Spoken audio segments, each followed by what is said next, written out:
So this is the main Kleenose prototype. It has like a soft absorbent pad that's and it folds, once, twice, and even a third time over, and then it's velcroed onto the glove. And then, so if you have to velcro a pad on, the first crease there is marked in a dotted line, and you kind of want that aiming like right in between your thumb and your index finger, right in there. So when you put it on, if you put it there, so you can now use it to wipe a counter or something. The original model is kind of meant for healthcare settings. So you wipe your counter, and then if there's any contamination, and then once this surface gets contaminated, you can just take your thumb and fold it and wipe some more. And then when that gets saturated and contaminated, you can flip it over one more time to get a fresh surface on the pad here. And then when it gets all contaminated, you just bunch it up like that, and you use your other hand to invert the protective glove, and you've completely sealed it off, and now you can just throw it away in the trash. So here's the same prototype, and this was originally used, the Kleenose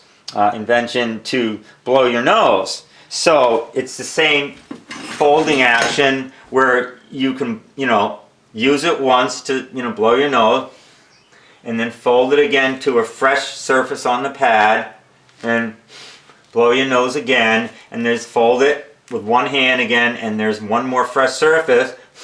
which you can fold over, and again you just envelop it in your hand and invert the mitt,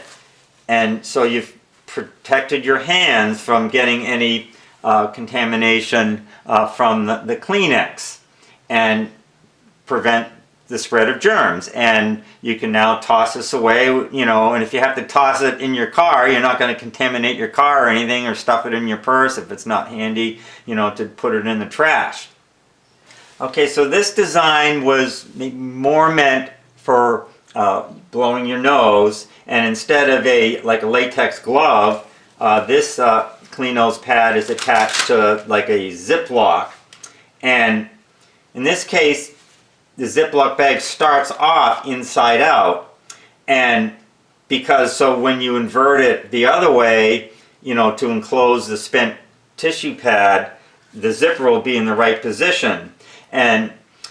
now it's not as easy to just invert the glove because the glove sticks to the end of your fingers, so you need to, when you're inverting the glove, you need to, when you're done with your pad, which is over this, but you need to kind of grab the end of the bag with your fingers and start pulling it, inside out, and using your other hand to invert it. And this is, again, the pad will be on this, but I'm just showing you how to move your fingers, and then you'll have it like this, and you'll be able to zip it up, and I'll show that now. Okay, so here we are with the inverted Ziploc or baggie, and then again you put the original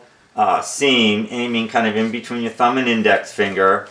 and then you can proceed again. I'm repeating a little bit here, but just to blow your nose and use your thumb to fold it over, and now your thumb is right where the next crease is, right there, so you can blow your nose again, and then fold it along that crease, and you have one more surface that you can blow your nose. And then now, once you've enveloped it, you can kind of use your hand, mostly your right hand, and a little bit with your left hand at the very end to raise up the zipper. And so you can now zip it up, and you've totally contained your spent tissue. And again, this is good for healthcare settings, initially, and maybe public places as well, where the spread of any type of germs and viruses is really something you have to overcome.